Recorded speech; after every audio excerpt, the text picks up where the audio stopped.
clinical trials, or they don't do clinical trials, you may want to think about going to some place that does, because it takes a whole level of accomplishment to be able to provide clinical trials. And so it generally requires doctors that think differently and have a higher quality and higher acumen, and they have staff and resources that allow you to participate in clinical trials. So I'm not going to go into detail on each of these studies, but this is just a little bit of a list of some studies that we have available.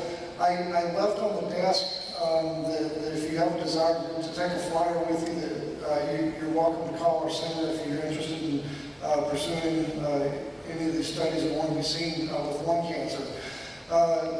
The very first trial up there basically is a small cell lung cancer trial, and the data that was just presented at our ASCO meeting with this drug is very exciting.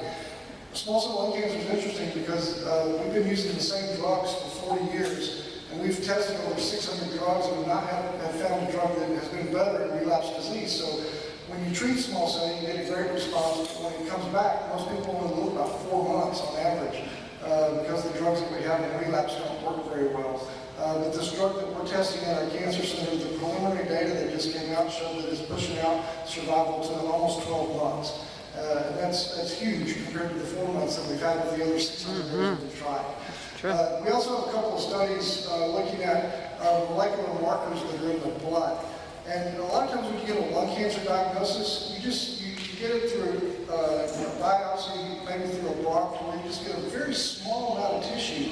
And oftentimes you don't have enough tissue to do all the molecular testing that you want to do to try to determine if you're eligible for some of these targeted therapies that come in pill form. And so we participated in a number of studies developing blood-based tests where you can actually pick up the circulating tumor DNA in the blood and find the mutations that way. And then we use that information to help guide us on our treatment, so we can always get our cancer patients the right drug to the right patient at the right time. And then the rest of our therapies there involve these new immunotherapies that I told you about that have the most promise to really expand survival in lung cancer. So, thank you. Good, okay. We could get up the